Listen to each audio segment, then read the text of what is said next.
What's up, YouTube? Today we're making a video about homeless people and how to interact with them as a Bible-believing Christian. So the other day I had an experience with a homeless man. His name was Mr. Man. So I was going to get a water bottle and a protein shake from the corner store by my apartment. And I was walking in, going to get it, bought it, was walking out, and then I hear this guy off in the distance. He's like, hey, hey. So I look over to see who it was and what he wanted. And he was a guy on a crutch. He had a single crutch and he was homeless, and he was walking over to me and he was like, hey man, you got any cash for me? Like, you got anything for me? I was like, no, dude, I'm sorry, I don't have any cash on me. And he's like, can you give me a drink at least? Or like buy me a Gatorade or water? I was like, yeah, I can get you a Gatorade or water. It's like $2. So I give him the one that I bought for myself. I was like, yeah, man, here you go. Because it's super hot outside and like he needed it, you know?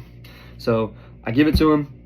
And then he's like, oh, thanks, dude. Thank you so much. I was like, yeah, of course. So I start talking with him. I'm like, yo, what's your name? And he's like, oh, I'm Mr. Man. So I start talking with Mr. Man and all that. And I'm like, hey, dude, can I pray for you? And he's like, yeah, of course.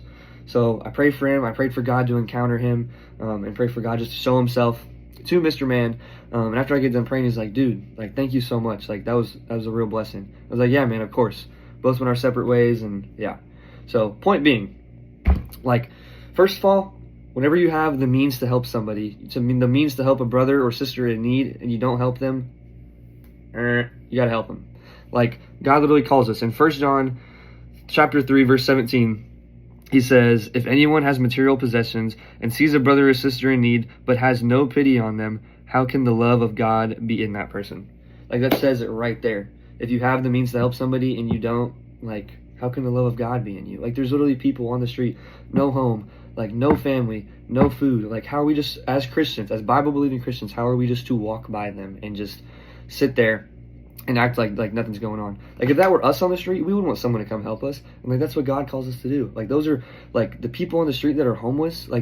They're children of God. They're made in the image of God, just like you and I.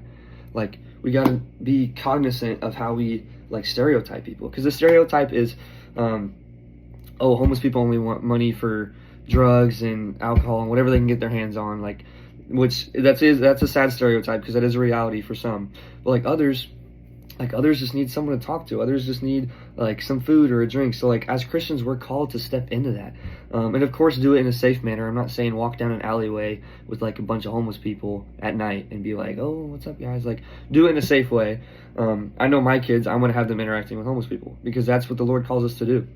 Whenever they're younger, I'm going to be with them, and then whenever they're older, I want them to help homeless people and go out of their way to help a brother and sister in need.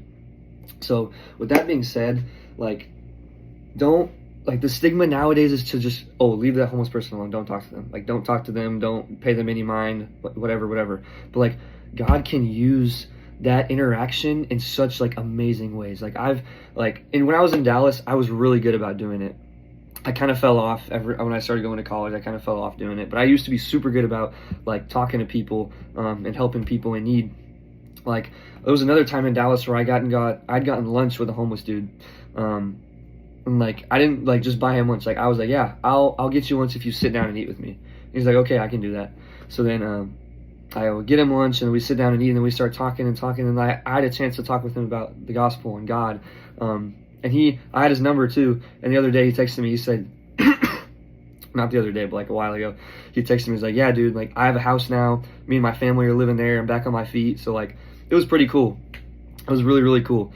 So now that I'm walking through life, I've seen what God can do with interactions with homeless people. So don't just walk past the homeless person. Next time you see a homeless person, just do what you can. Even if you just talk to them for a little bit, if you get them a drink or whatever you get them, just interact with them and show them that God can work through people, and show them that that God still loves them, if that makes sense. That's all I got for y'all today.